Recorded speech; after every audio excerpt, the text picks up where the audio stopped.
Kumusta po kayong lahat?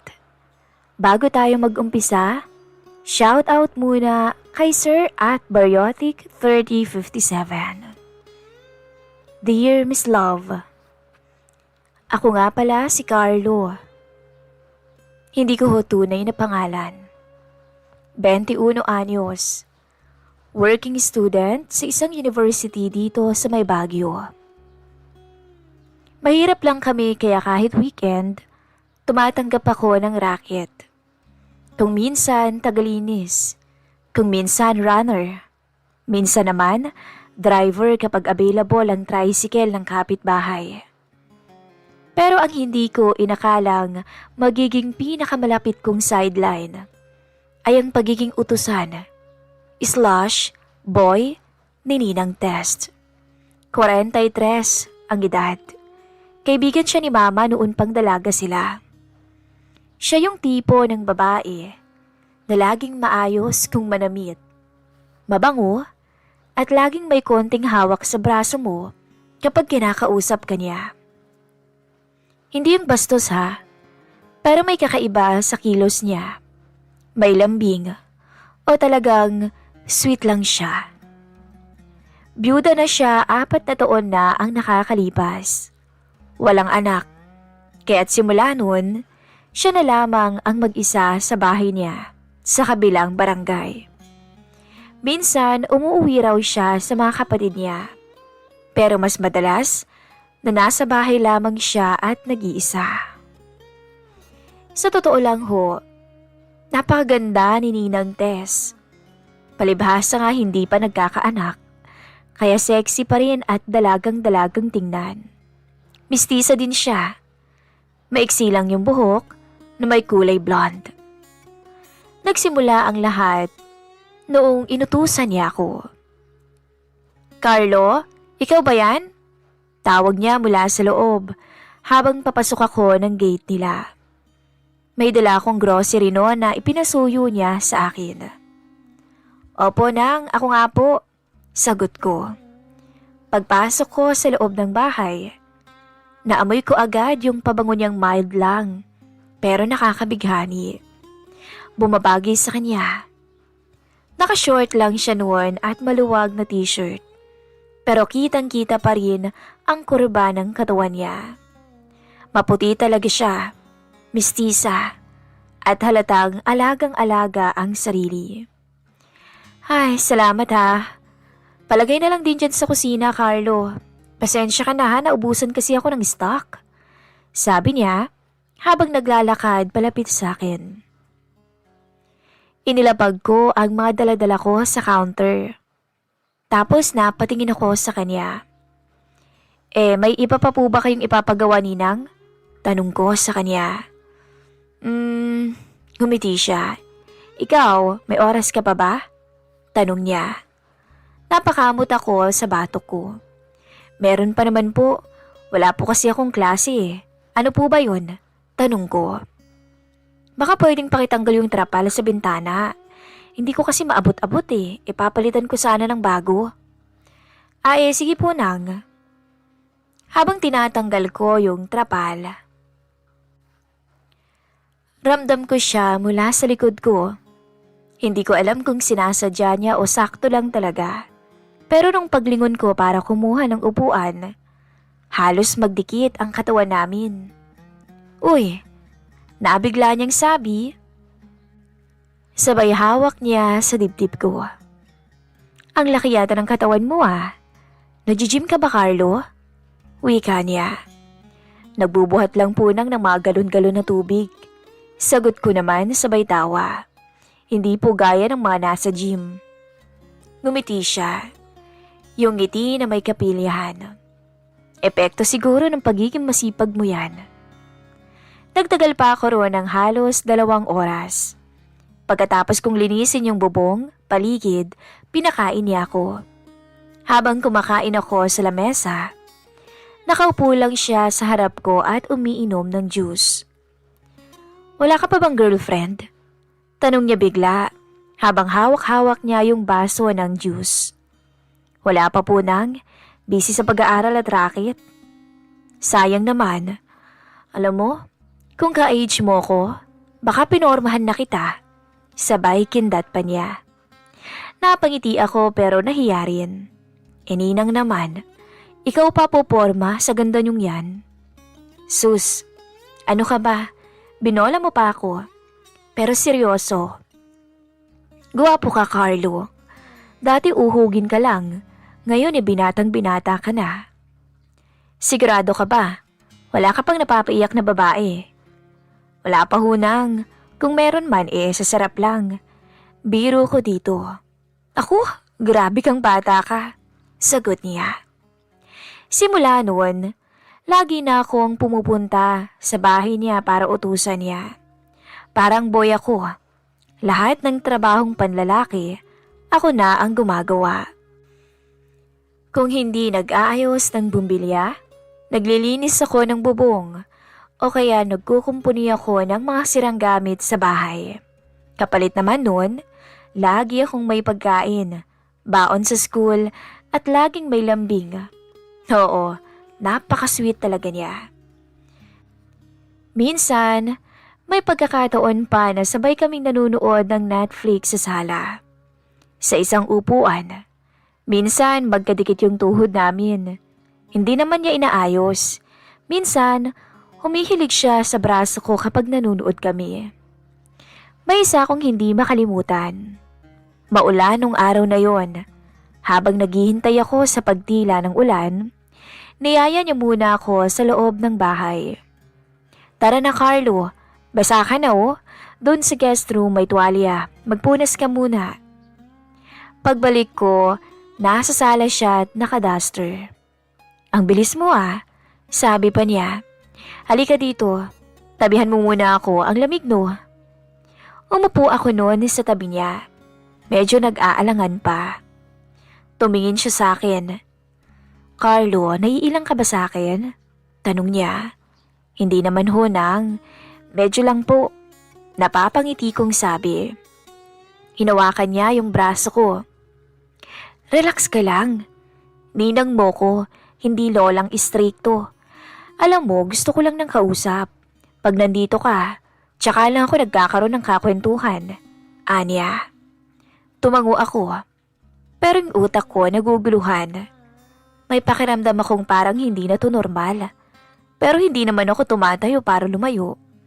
May parte sa akin na para pag nagugustuhan ko yung presensya niya, yung ginagawa niya, yung pagiging malapit niya. Carlo, bulong niya, kapag may kailangan ka, sabihin mo lang ha. Hindi lang ng pera, kahit ng lambing. Minsan okay din yun. Pilya niyang sabi. Napatingin ako sa kanya, sa mga mata niya. Pero bago pa man ako makapagsalita, tumayo siya bigla. O sige, maghain muna ako ng merienda. Wika niya sabay lakad papuntang kusina. Biniti niya ako, pero doon ako nagsimulang. Hindi na ako makatulog ng maayos. Simula nung gabing yun, Miss Love, hindi ko na humatanggal sa isip ko si Ninang Tess. Hindi dahil sa sinabi niyang, kapag may kailangan ka, sabihin mo lang. Hindi lang dahil sa hawak niya sa braso ko, sa tingin niya, o sa dahan-dahang pagbibitaw niya ng mga salita. Kundi dahil doon ko unang naramdaman na may ginagawa siyang hindi lang basta biro. May laman, may intensyon. At aaminin ko, Miss Love, kinabahan ako sa sarili ko. Kasi imbis na umiwas ako, parang gusto ko pang bumalik. Biyernes ng hapon, nung tumawag siya. Carlo, pwede ka ba mamaya? Oo naman po, Ninang. Sagot ko. May papabuhat lang ako sa taas. Konti lang naman to. Dito ka na rin mag-dinner ha? May niluto ako. Paalam ka nilang kay mama mo. Tamang-tamang tawag niya. Sabado, wala akong klase. Isang tawag lang yon pero para akong na-excite, kaya nagbihis ako kaagad. Pagdating ko doon, bukas na yung gate. Katulad ng dati, malinis yung bahay, napakaayos, halatang walang bata, tahimik ang paligid. Pasok ka na, Carlo. Sigaw niya mula sa taas. Pag-akyat ko doon, nandun siya sa kwartong minsan ay guest room. Pero ngayon, mukhang ginagawa na niyang stock room. May mga box ng damit, gamit at mga appliances. Nakashort lang siya noon at manipis na sando. Napakurap-kurap pa nga ako. Grabe, ang ganda talaga ni Ninang. Sa kabila ng edad niya napaka-sexy pa rin. Hayan, buti nandyan ka na. Pasensya ka na ha. Parang hindi ko na yata kayang buhatin to. Ang bigat eh. Wika pa niya. Agad akong lumapit para buhatin yung ilang mabibigat na box. Halos magkadikit ang katawan namin habang kinukuha ko yun. Ang lakas mo talaga. Bulong niya. Pero naramdaman ko yung palad niya sa likod ko. Na para bang kiniliti ako. Sapat para tumigil ang paghinga ko ng sandali. Nilapag ko yon sa may sahig. May iba pa po ba? Wala na. Kain na lang muna tayo. Gutom ka na ba? Tumango ako. Medyo po. Habang kumakain kami, parang normal lang ulit lahat. Masaya siyang nagkukwento sa akin. Minsan, tungkol sa dati niyang trabaho. Minsan naman, tungkol sa mga kaibigan niyang may kabit. Alam mo ba, Carlo? Kwento niya bigla. Minsan yung kaibigan ko, nahuli nung asawa niya kasi nagpunta sila ng kabit niya sa Tagaytay. Tiningnan ko siya sa mata. Ikaw ba, Carlo? Kung sakali ba, kunyari lang ha, kung may babaeng magkakagusto ba sa'yo pero may asawa na, tatanggapin mo ba? Nanuyo ang lalamunan ko that time. Parang gusto kong sabihin na, oo naman, kung ikaw yun. Pero natawa na lang ako sa iniisip ko. Tapos sabi ko depende ho siguro. Kung may nararamdaman din siya mahirap din umiwas. Sabi ko. Good answer. Sabi niya. Pero iba yung tingin niya. May lambing, may init. Matapos kumain, tinulungan ko siyang magligpit. Pagkatabi kami sa lababo habang nagsasabon siya at ako naman ay nagbabanlaw ng mga pinggan. Tumutugtog lang yung radyo. Mahina lang. Ang katahimikan ng bahay ay tila nakikisama sa atmosphere. Pagkatapos, napunta kami ulit sa sala. Pareho kaming may hawak na juice. Umuulan ulit sa labas na para bang eksena sa pelikula. Humilig siya ng konti sa balikat ko. Carlo, pwede ba akong humingi ng pabor? Tanong niya pero pabulong lang. Siyempre naman, Ninang. Pwede ba? Huwag mo munang sabihin kahit kanino o kahit sa nanay mo na madalas kang nandito. Na minsan, sabay tayong kumakain, nagkukwentuhan. Baka kasi mamaya may mga isip bata sa paligid. Sabi niya. Tumango ako. Oo naman, Ninang. Makakaasa ka. Respeto ko naman sa'yo yan Ngumiti siya. Salamat, Carlo Pero, pwede bang huwag masyadong gawing formal? Ngumiti ulit ako. O sige. Test na lang po. Pabiro kong tanong. Napatawa siya. Tignan mo to. Ang bilis naman, test agad. May paghampas pa siya sa braso ko, pero mahina lang. Pero okay lang, Carlo. Basta sa'yo pwedeng-pwede. At doon ko na alam. Hindi na to pangkaraniwan. Lumapit pa siya ng kaunti. Nasa pagitan ng sofa ang mga tuhod namin. Hinawakan niya ang kamay ko. Yung banayad lang. Hindi pinilit. Pero sapat para makaramdam ako ng init. Carlo, seryoso na ang tono niya. Matagal na akong mag-isa. Hindi ko alam kung ano tong nararamdaman ko ngayon. Pero tuwing nandito ka, parang nabubuhay ulit yung bahay. Tahimik, oo, pero hindi na malungkot. Katulad ng dati. Wala akong maisagot agad. Hindi ko sinasabing tama tong iniisip ko Pero kung may nararamdaman ka rin, kahit konti lang, hayaan na lang muna natin ganito tayo. Sabi pa niya. Tumango ako kay Ninang, kay Tess. Totoo po, gusto ko rin kayo. Hindi lang dahil maganda kayo o maalaga. Pero kasi, kapag kasama ko ho kayo, parang ang saya-saya ko. Napangiti siya. Sira ka. Pero salamat ha. At sa unang pagkakataon, hindi siya umiwas nung dumikit ang palad ko sa hita niya. Hindi niya yun tinanggal. Tumayo siya at kinuha ang baso namin at naglakad patungong kusina. Maiwan ka na muna, Carlo. Hugasan ko lamang to. Kung gusto mong magpahinga, sa kwarto ka na lang muna. Lumiti ako. Gusto ko dito lang muna. Baka kasi umulan pa ng mas malakas. Mas okay kung hindi ako makakauwi. Yun ang nasa isip ko. Lumabas siya ulit. May hawak na towel. O kung gusto mo, dito ka nilang muna matulog.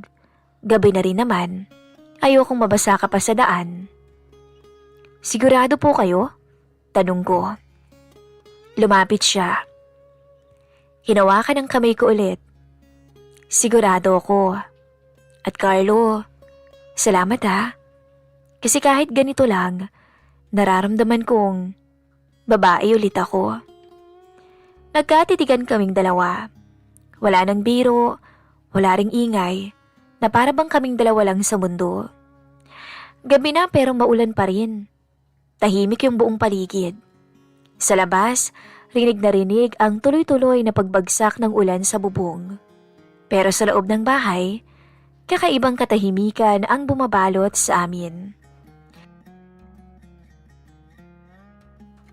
Nasa sofa ko, hawak pa rin ang towel na inabot ni Tess.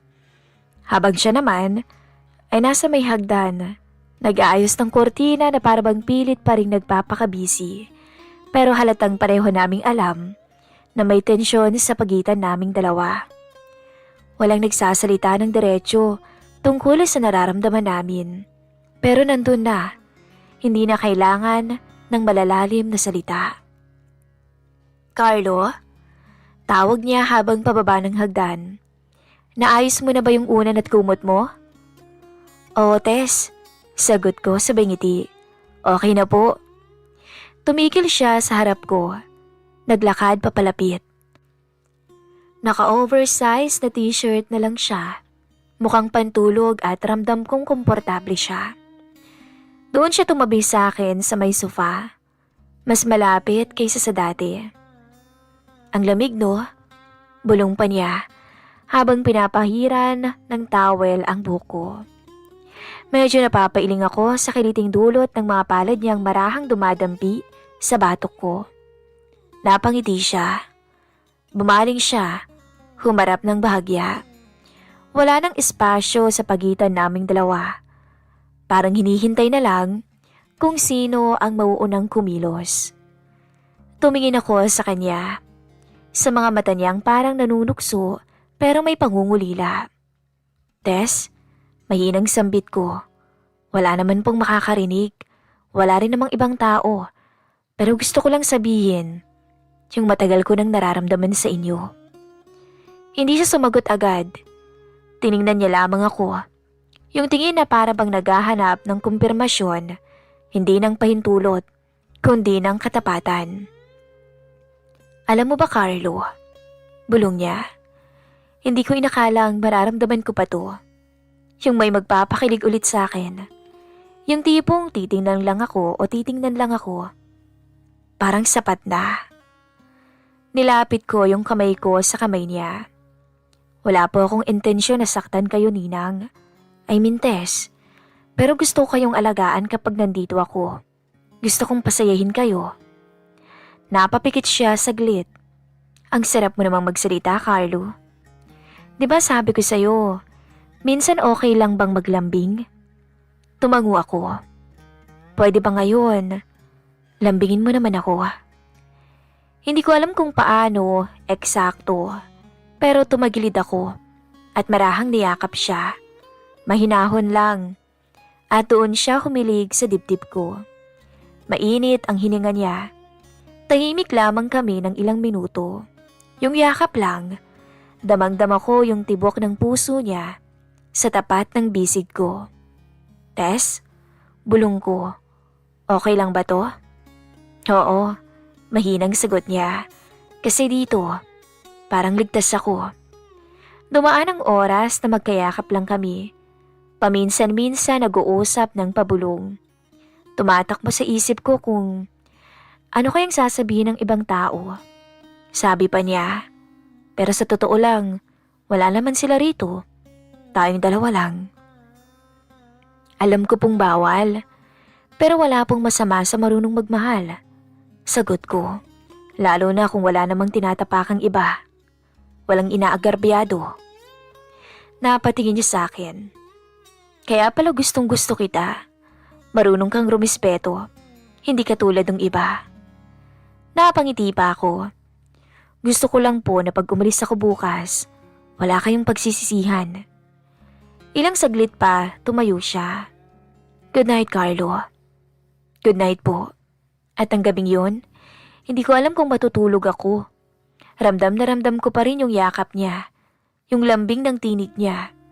At sa unang pagkakataon sa buhay ko, nagkaroon ako ng koneksyon sa isang taong hindi ko dapat minamahal. Pero mas totoo pa siya kaysa sa lahat ng babaeng dumaan lang. Hindi ako agad nakatulog nung gabing yun. Kahit malamig ang paligid, pakiramdam ko may bubog sa loob ng dibdib ko. Hindi masakit pero matalim. Parang sandaling kaligayahan na ayaw mo nang pakawalan. Mula sa may sofa, kitang-kita ko ang ilaw sa ilalim ng pintuan ng kwarto ni Ninang o ni Tess. Ilang beses ko na siyang gustong tawagin sa pangalan niya pero lagi akong namamali. Lagi kong kinikimkim out of respect. Pero ngayong alam ko nang may nararamdaman din siya, parang nawawala na yung pader sa pagitan namin. Maya-maya, bumukas yung pinto. Maingat ang bawat hakbang niya, papunta sa akin. Napatayo ako. Tess? Nakapajama siya. Manipis ang tela. Hawak pa niya yung kumot niya. Ang lakas ng ulan oh. Parang hindi ako makatulog eh. Bulong niya. Pwede ba akong tumabi? Hindi ako sumagot. Tumango lang ako sa kanya. Umupo siya sa may sofa. Sa tabi ko. At kahit makitid, pinilit naming magkasya. Inayos niya ang kumot at sumiksik sa akin. Halos magdikit yung tuhod at balikat namin. Amoy na amoy ko yung buhok niya. Wala nang kailangang sabihin. Carlo? Bulong niya habang nakatingin sa akin. Wala tayong pinangahawakang pangako, di ba? Wala, sagot ko. Pero kahit wala, totoo pa rin lahat ng nararamdaman ko. Pumikit siya saglit. Parang sinusukat ang damdamin. Ayoko na kasing magpigil. Hinawakan ko ang pisngi niya. Maingat at malumanay. At sa unang pagkakataon, sa unang pagdikit ng aming labi, ay para akong lumulutang. Hindi kami nagmadali. Mabagal lamang ang aming mga galaw. Parang ayaw naming bilisan yung sandali. Niyakap niya ako. Yakap na parang matagal nang nangungulila. At doon sa loob ng bahay niya, habang umuulan sa labas, naganap ang bagay na matagal na naming tinatago. Hindi ko nagkukwento ang detalye, Miss Love. Alam naman na natin yan. Pero yung totoo, hindi bastos yung nangyari. Sa halip, punong-puno ng pagmamahal at damdamin. Nakahiga siya sa may dibdib ko pagkatapos. Magkaakbay kami sa loob ng kumot. Carlo, bulong niya, bukas ibang mundo na naman ang haharapin natin. Alam ko, sagot ko, pero ngayon tayo muna. Umalis ako kinaumagahan, walang drama. Salamat Tessa, sabi ko bago ako tumalikod. Ingat ka palagi, mahina namang sagot niya. Lumipas ang ilang araw, nakabalik ako sa dati kong routine. Klase, sideline, pagod. Pero iba na ako. Para bang may parte sa akin na naiwan sa bahay ni Tess. Hindi ko alam kung dapat ko ba siyang tawagan, bisitahin o hayaan na munang kumalma ang lahat. Pero siya ang nauna. Isang gabi noon habang nag-aaral ako sa boarding house, may nag-text. Carlo, kumusta ka na? May kailangan ka bang tulong? Napatingin ako sa screen. Napangiti ako at matagal bago ako nakareply. Okay lang po. Medyo pagod pero ayos naman. Huwag kang mahihiya kung may kailangan ka magsabi ka lang. Napakurap ako. Hindi ko alam kung matutuwa o mahihiya ako. Pero yung totoo, kulang na kulang ako sa pambayad ng second semester. Nahihiya lamang akong pumunta sa kanya. Sigurado po ba kayo? Oo naman. Hayaan mong ako na. At least kahit papaano makatulong ako sa'yo. May silbi ako sa'yo. Simula noon, bumalik ako sa bahay niya. Dating routine, tagalinis, tagaayos ng mga gamit at minsan taga-grocery. Pero hindi na tulad ng dati. Ngayon, nandun yung lambing, yung tahimik na kasunduan sa mga mata. Siya yung nagbayad ng tuition ko. Sa totoo lang, binigyan pa nga ako ng bagong laptop. Hindi ko nga alam kung paano ko babayaran lahat. Pero ang lagi niya lang sinasabi, gusto ko lang na may patutunguhan ka, Carlo. Gusto kong makita kang umangat. Minsan, tinutulungan ko siya sa bahay. Doon pa rin ako kumakain, pero sa tuwing magtatagal kami sa may sala, pareho kaming natutukso at isa lang ang pinapatunguhan noon. Sa kwarto niya, ako ang asawa niya. Hanggang isang gabi, habang nagkakape kami, nagsalita siya. Carlo, minsan naiisip ko, bakit kaya hindi na lang tayo pinanganak sa parehong panahon? Bakit po? Para walang hadlang. Para hindi kailangang itago yung tuwa ko kapag kasama kita. Tumabi ako sa kanya. Wala naman ho sa edad yung pagmamahal. At kung bawal man to sa mata ng iba, totoo naman to para sa atin. Ngumiti siya. Hindi siya umiiyak, pero sa mga mata niya, naroon ang pangako na hindi man kami magkasama sa paraang inaakala ng marami, magkarugtong na ang mga buhay namin. Pagkaraan ho ng taon, nakapagtapos ako ng college. Hindi man marangya ang buhay, pero stable na. May trabaho na ako. At sa graduation ko, nandun siya. Tahimik lang siyang nakatayo sa likod ng mga magulang ko. Simple lang ang suot niya. Pero para sa akin nun, siya ang pinaka-importanting tao sa araw na yon. Nung matapos yung seremonya, nilapitan ko siya. Masaya ka ba, Ninang? Biro ko. Natawa siya. Ninang talaga. Ngumiti ako. Hindi ko alam kung paano kita tatawagin . Pero salamat. Salamat sa lahat-lahat. Sabi ko. Ano ka ba? Wala yun. Alam kong tama ang naging desisyon ko. Napiliing tulungan ka. Sa totoo lang, Miss Love, hindi po naging kami. Hindi naging opisyal. Pero hindi rin kami nawala sa isa't isa. Hanggang ngayon, nagkakausap pa rin kami. Pero sabi nga niya, kapag dumating yung araw na magmamahal na ako ng totoo, okay lang sa kanya. Nakahanda siya. Ang kwento kong ito, Miss Love, ay hindi ko ho kinakahiya. Kundi, treasure ito para sa akin. Hanggang dito na lang po at nagmamahal, Carlo. Maraming salamat po sa pagbabahagi ng inyong kwento. Sa mga nais pong magkomento at magpa-shoutout, mag-comment lang po kayo. Salamat at mag-iingat po kayong lahat.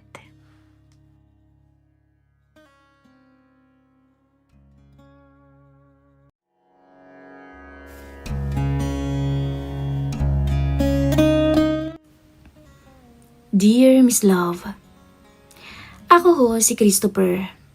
Hindi ko tunay na pangalan.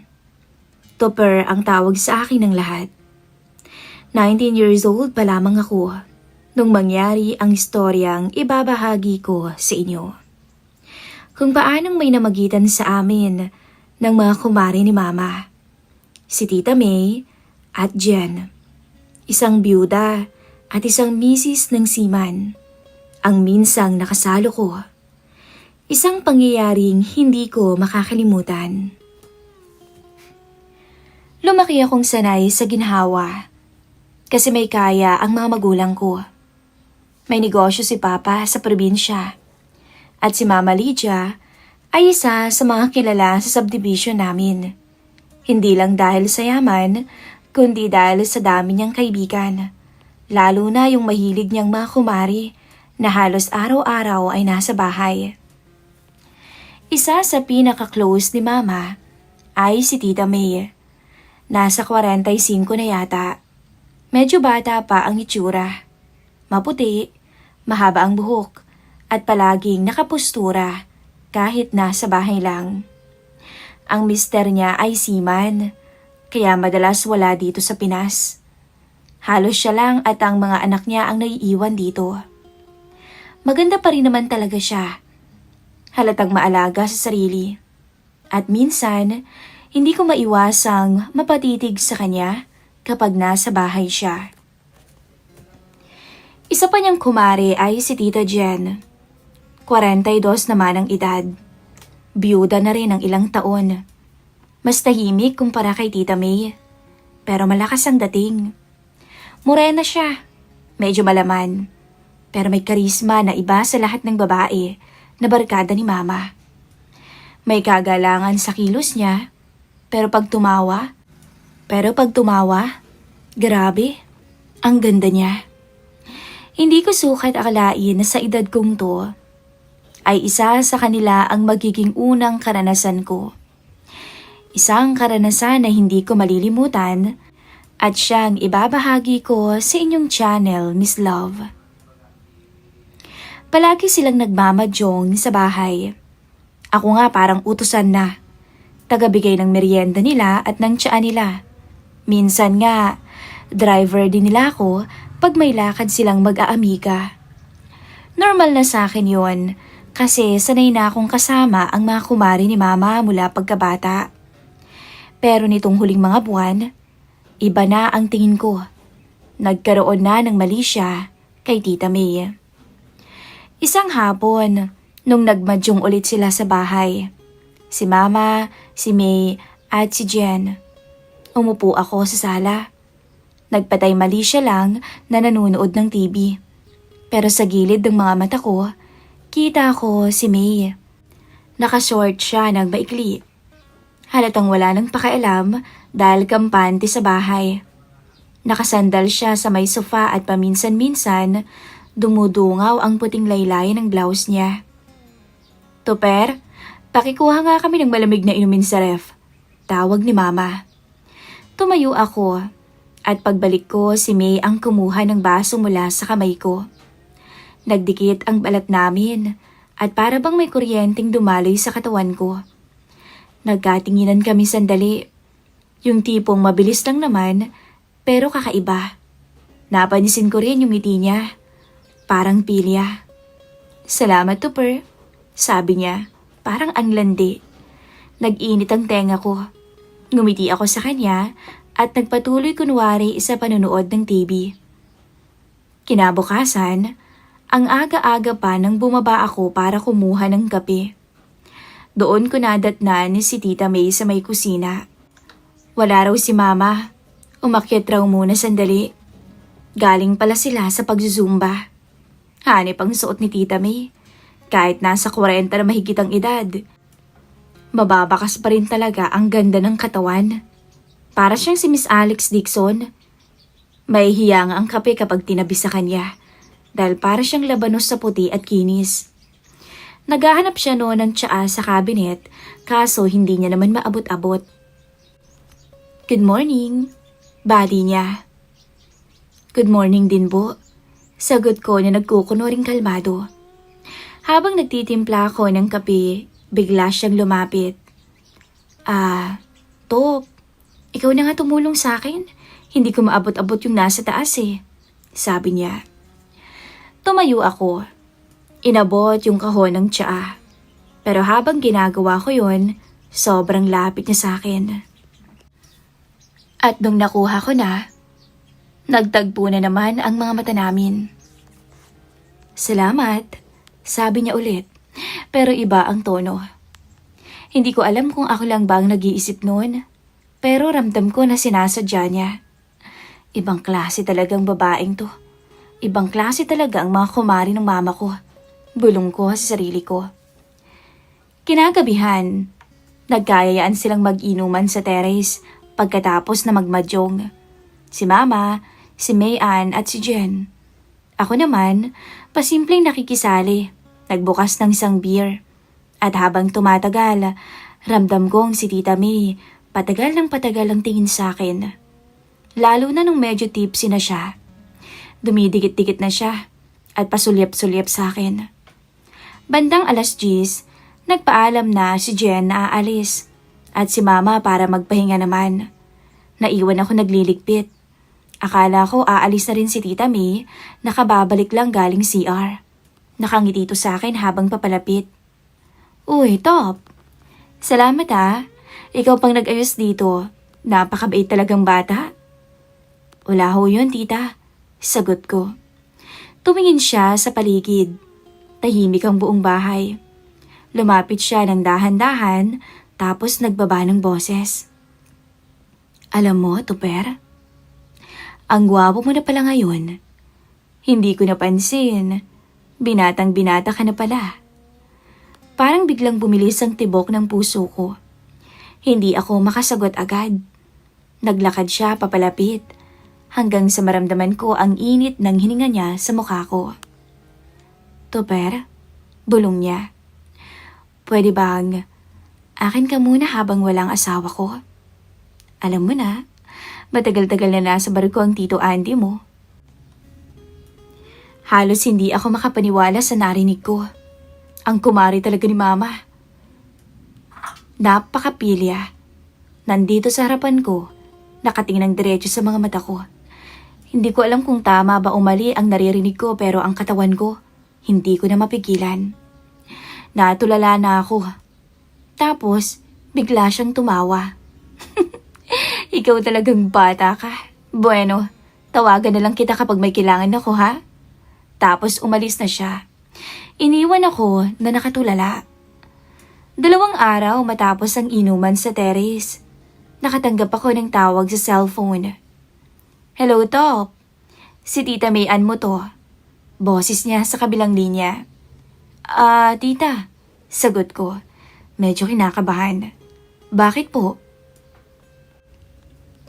Pwede ka bang dumaan dito sandali? Wala yung mga bata nasa biyanan ko. May papagawa lang ako sa'yo. Medyo mabigat kasi. Hindi ko kaya ng mag-isa.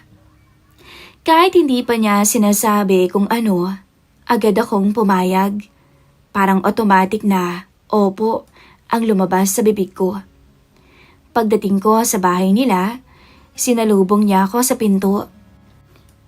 Naka-short at sando lang siya na parang nananadya. Pero kahit simpleng ayos lang yun, ang lakas ng dating niya. Pasok ka, Top. Ayun o, pakitulungan naman ako sa kwarto, sabi niya. Sumunod ako sa taas. At pagpasok ko sa silid nilang mag-asawa, napakaraming box na ilalabas. Hindi ko alam kung ano-ano yung mga yon. Tulungan mo ko ha. Kanina pa ako pabalik-balik napapagod na ako. Reklamo niya habang nakapamewang. Sige ho tita, sabi ko. Matapos yun, bigla siyang umiti. Salamat talaga. Ang lakas-lakas mo talaga. Hindi ka na yung batang nakikita ko dati dito. Nakangiti niyang sabi.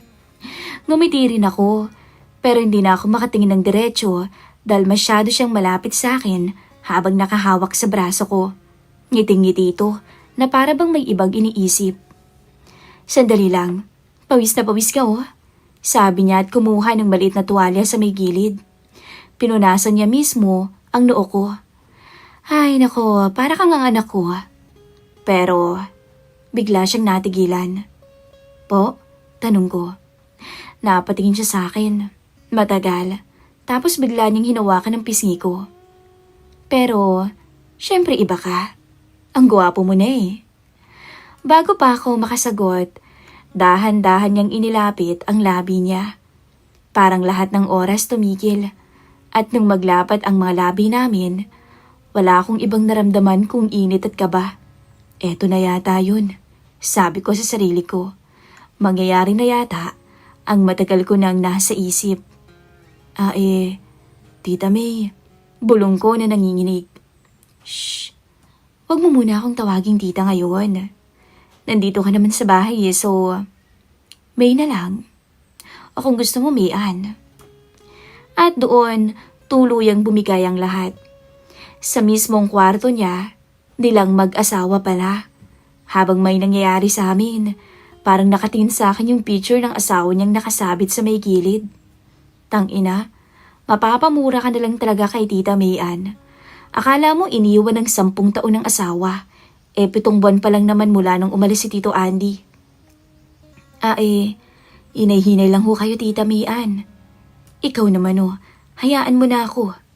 Bihira lang ho maging ganito. Sa'yo lang. Sabay tawa pa niya. Wala na akong nagawa nang tuluyan na nitong makalas ang lahat sa amin. At sa puntong yun, wala nang laman ng utak ko kundi pagbigyan siya. Ano na lang kayang sasabihin ni Mama kapag nalaman niya na ang unang karanasan ko ay ang kumari niya. Pagkatapos nun, nakahiga na siya sa braso ko. Nakatulala sa may kisame pero halatang halata ang tuwa. Top, anya sa seryosong tinig. Walang makakailam nito ha? Lalong-lalo na ang mama mo. Naku, lagot talaga ako doon. Anya. Oho. Wala akong makakaalam nito. Sabi ko. Kahit kinakabahan ako, mas nangingibabaw naman yung saya at kaba ng lihim namin.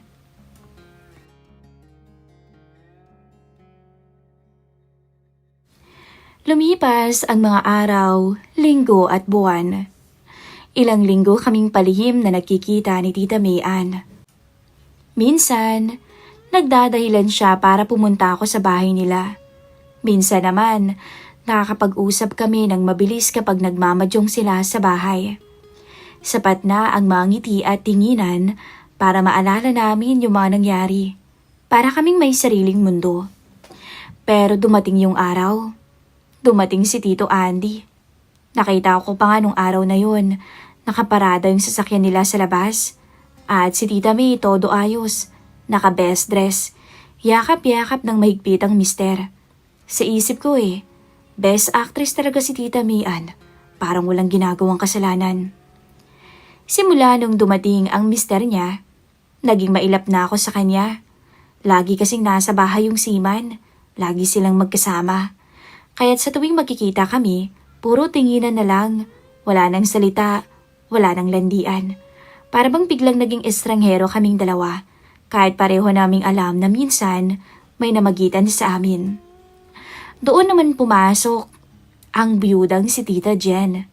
Mas naging malapit ako sa kanya mula noon, lalo na't palagi niya rin akong tinatawag para magpatulong sa kung ano-anong bagay.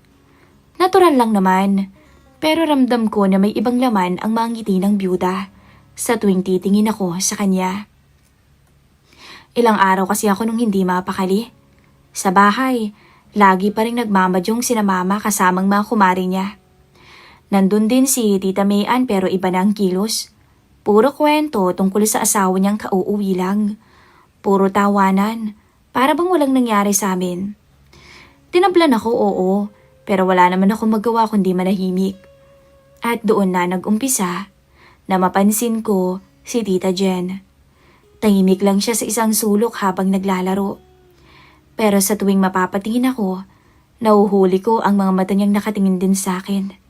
Hindi siya kasing ingay ni Mayan, pero iba ang mga titig niya. 5 taon na tong byuda at sigurado ko nangungulila na rin to ng matagal na panahon. mukhang may nabuo na namang plano sa isip ko. Isang gabi, pagkatapos ng madyong noon, nagpaiwan si Jen sa terrace. Ako nagdala ng pitsil ng tubig sa kanya. Salamat, Top. Sabi niya habang tumutungga ng baso. Ngumiti lang ako sa kanya. Wala po yun. Sanay na ako sa inyong mga kumari ni Mama eh. Biro ko. Tahimik siya sandali. Tapos biglang tumingin sa akin ng diretso. Kumusta ka na? Kailan lang naglalaro ka lang. Ngayon ang laki-laki mo na. May girlfriend ka na ba o baka naman marami ka nang napapaiyak na babae ha? Sabi niya. Natigilan ako. Gusto kong magsalita at sabihin, wala nga eh. Dahil si Tita May pa lang, ang kumari nila ang karanasan ko. Pero paano ko naman sasabihin sa kanya yon na iniwan akong bitin ng kumari niya mula nang dumating ang asawa nito. Kaya ngumiti na lang ako ng pilit. Okay lang po ako, tita. Tsaka wala po akong girlfriend, no? Pero kung gusto mo pwede naman kayo na lang. Pwede ko ba kayo maging girlfriend? Pagbibiro ko sa kanya. Parang namula ang mukha niya, yung tipong kamatis. Ikaw talaga, ang pilyo-pilyo mo na. Gusto ko lang kayong patawanin. Simula noon, mas naging malapit sa akin si Tita Jen. At sa bawat saglit na magkasama kaming dalawa, nararamdaman kong may kakaiba. Hindi siya tulad ni Mayan na biglaan at mapusok.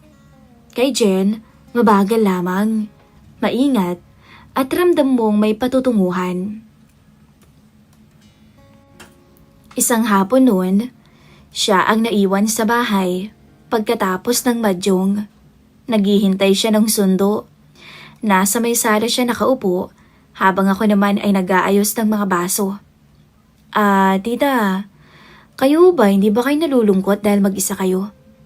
Ngumiti siya. Nalulungkot? Minsan nga naiinggit ako Hindi ko alam ang sasabihin, kaya naupo ako sa tapat niya. Pero di bale, nandyan naman yung mga kaibigan niyo Andyan naman si Mama tsaka si Tita Mayan, palagi niyong kasama, sabi ko. Napangiti siya. Pero iba pa rin to, Per. May mga bagay na hindi pwedeng ikuwento kahit sa mga kumari mo. May mga lungkot na ikaw lang yung may dala. Nagtagpo yung mata naming dalawa. Bata ka pa, hindi mo pa ako maiintindihan na iba pa rin pag may nagpapaligaya sa'yo sa ibang bagay. Anya habang nakatingin sa akin.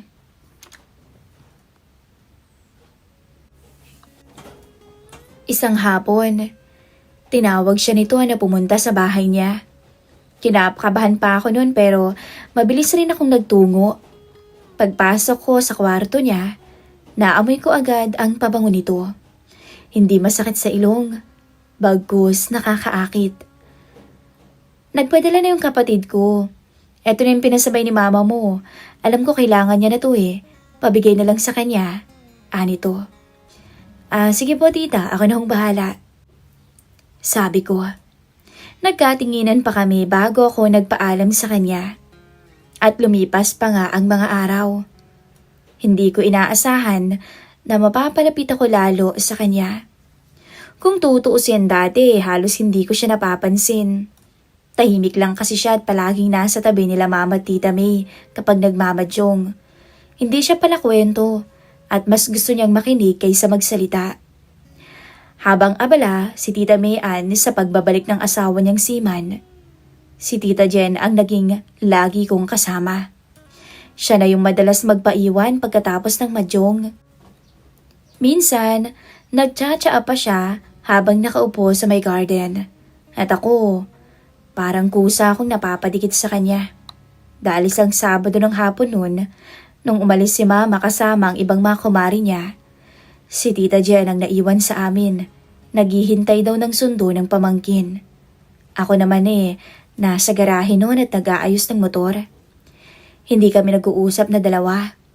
Napansin ko yung suot niya na dress na manipis. Tumingin ako sa kanya at tumitig. Pagkatapos, napatingin din siya sa akin at mabilis na inalis ang pagkakatingin. Bago pa siya umalis, naglakas loob na akong lumapit sa kanya. Alam ko kasi na hindi siya katulad ni Mayan na agresibo. Si Jen parang nag-aantay. Hinihintay na ako ang unang gumawa ng hakbang. Maya-maya, lumapit na ako sa kanya.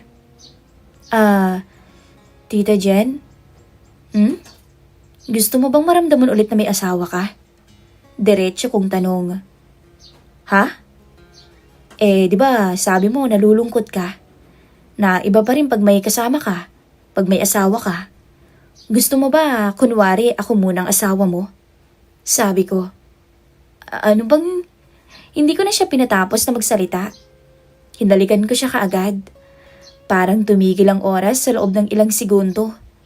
Hindi niya ako matingnan ng diretsyo pero ramdam ko, pareho kaming hinihila ng isang bagay na hindi na mapipigilan. Ayos lang ba sa inyong suggestion ko, Tita Jen? Mahinang sabi ko. Jen na lang. Bulong niya na halos hindi marinig. Hindi na siya nagpakipot. Sabi ko na nga ba ako lang ang inaantay niya. At doon, kusa nang naglapit ang mga labi naming dalawa. Una, banayad lang, parang nagkakatakutan pa. Pero nang tuluyan niyang ipikit ang mga mata niya, at hawakan ang batok ko, naging mas malalim na. Naramdaman ko pa nga yung panginginig ng kamay niya, pero mas malakas ang kasabikan. Top, hindi ko alam kung bakit ako ganito. Mahina niyang sabi habang nakahawak na sa dibdib ko. Pero ang tagal ko nang mag-isa. Ngayon lang ulit ako nakaramdam ng ganito. Kaya nahihiya naman ako sa iyo, iho. Hinawakan ko ang kamay niya. Huwag kang mahiya, Tita Jen. Jen, akong bahala sa'yo. Hindi mo mararamdaman ang mag-isa simula ngayon. At doon, tuluyang bumigay na ang lahat. Hinawakan ko ang kamay niya, dinala sa silid ko. At sa pangalawang pagkakataon, pagka sinuswerte ka nga naman, natikman ko rin ang isa pang kumari ni Mama. Pero ngayon, mas sabik dahil byuda. Nakahiga kami sa may kama. Nakatingin siya sa akin.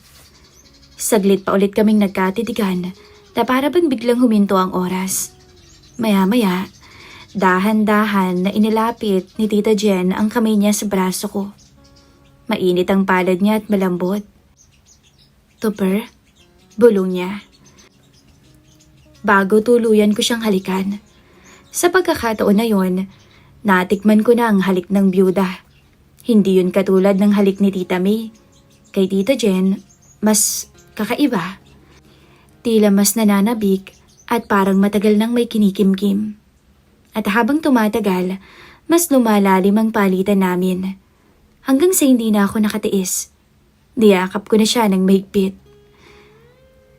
Ang kapit niya sa batok ko ay para bang ayaw na akong pakawalan. Maya-maya, bigla siyang bumitaw at sinabing, "Matagal na kitang napapansin." Bulong niya. Pero ngayon lang ako nagkaroon ng lakas ng loob. Nanginginig na ako noon, pero hindi ko na kayang umatras. Ang kaba, ang thrill, ang bawal, lahat yun ay naghalo-halo na at nagtutulak sa akin na tuluyan ng angkinin ang byuda. Naganap ang hindi na namin kayang pigilan. Parang lahat ng lungkot at pangungulila ni Tita Jen bilang byuda, ibinuhos niya sa akin. Maya-maya, tuluyan ko na siyang inangkin at ipinangako ko sa kanyang dadalhin ko siya sa lugar na matagal na niyang hindi napupuntahan. Pagkatapos, nakahiga siya sa tabi ko, nakatalikod, pero nakahawak pa rin sa kamay ko. Tahimik kami at hinihingal. Top, bulong niya. Alam mong bawal to, pero ayokong magsinungaling. Matagal ko nang hinahanap-hanap to, kaya salamat. Ngumiti ako kahit hindi niya naman nakikita. Jen, hindi na kita tatawagin tita kapag tayong dalawa lang ha. Umiling siya at natawa ng mahina. Ikaw talaga. Ang bata-bata mo pa pero mas marunong ka pa sa akin. Para kang matanda na. Tahimik ang silid. Tanging tunog ng mabilis sa tibok ng aming mga puso ang maririnig. Nakapikit si Tita Jen habang nakayakap sa akin. Huwag mo sana akong iwan muna. Huwag mo sana muna akong gawing pampalipas lang ng oras. Mahina nitong sabi, puno ng pag-aalala. Napatingin ako sa kanya. Sa isip ko nagustuhan ko si Tita May Ann, pero iba pala si Tita Jen. Mas totoo, mas malapit sa puso ko. At sa unang pagkakataon, naramdaman kong hindi lang katawan niya ang hanap ko, kundi ang damdamin. Ngumiti ako at hinalikan siya sa noo niya. Huwag kang mag-alala, hindi naman kita iiwan At sa oras na yon, kahit alam kong mas lalo nang gumulo ang lahat, ramdam ko na may bago na naman akong pinasok. Isang relasyon na baka mas malalim kaysa sa una. Kinagabihan, bumalik na sila mama kasama ang mga amiga niya. Normal lamang ang lahat at parang walang nangyari. Doon ko na-realize, Miss Love, ibang klaseng swerte yata ang nangyayari sa akin. Kung kay May Ann, biglaan at mapusok, kay Jen naman mabagal. At habang tumatagal, mas nararamdaman kong siya na ang hinahanap-hanap ng puso ko. Hindi ko akalain na hantong doon ang lahat. Sa bahay namin, sa gabing yon, doon ko natikman muli ang bawal na damdamin. Ramdam ko pa hanggang ngayon kung paano niya ako hinaplos, kung paano siya napapapakit habang nakadikit ako sa kanya. Hindi ko makakalimutan yung huling titig niya. Para bang takot siya, pero mas nangingibabaw ang saya.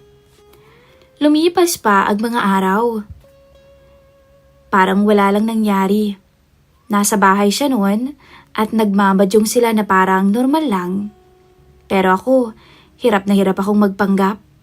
Tuwing tinitingnan ko siya, bumabalik sa isip ko lahat. Yung labi niya, yung init ng balat niya, yung mga salitang binitawan niya, na ayaw niyang makalimutan ko siya. Habang nakaupo ako sa gilid, pinapanood ko silang naglalaro. Para bang bumabagal ang mundo. Maya-maya, biglang tumayo si Jen. Nagpaalam saglit.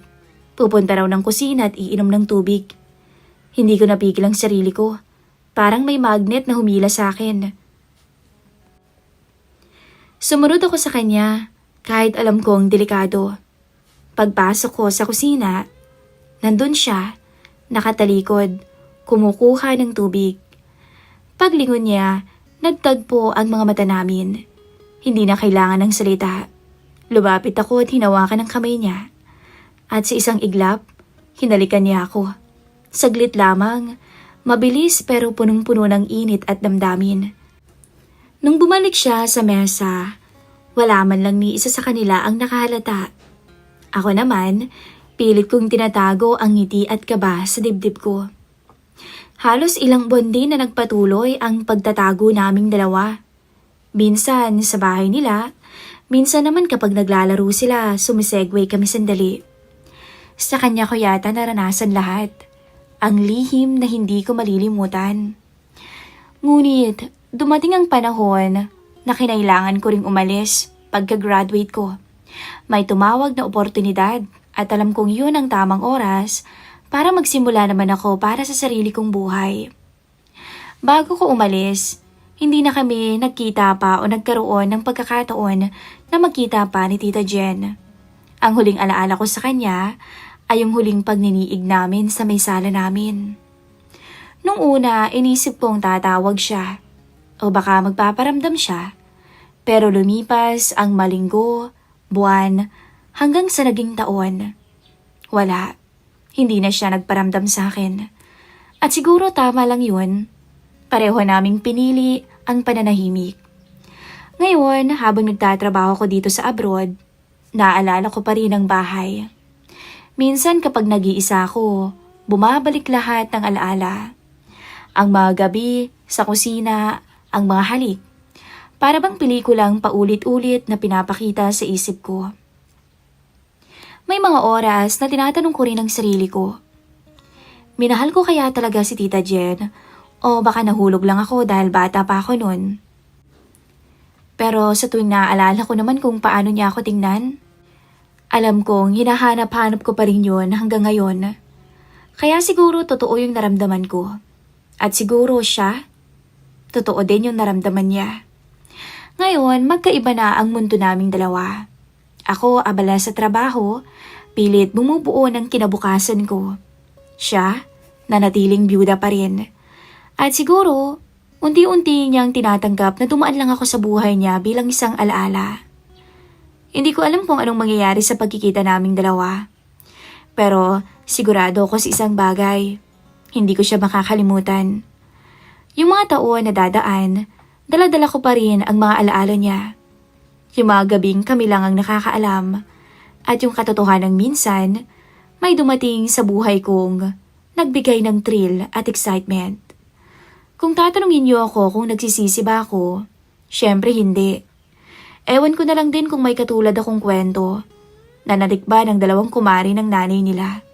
O baka naman swerte lang talaga ako. Sa huli, naging parte sila ng buhay ko na hindi na mabubura. Hindi man kami nagkatuluyan ni Tita Jen, hindi man kami nagkita ulit, pero sa akin, alam kong sa bawat pintig ng puso ko, may pangalan siyang nakaukit na. Sa ngayon, 25 na ho ako, Miss Love. Ilang taon na ang lumipas. Pero hanggang ngayon inaaalala ko pa rin siya. Sa muli kong pagbabalik ng Pinas, dahil uuwi ako ngayong December, hindi ko alam kung anong mangyayari sa muli naming pagkikita. Hanggang dito na lamang po at maraming salamat sa pakikinig ng aking kwento. Muli, ako ho si Christopher. At salamat Miss Love sa pag-ere ng aking maiksing kwento.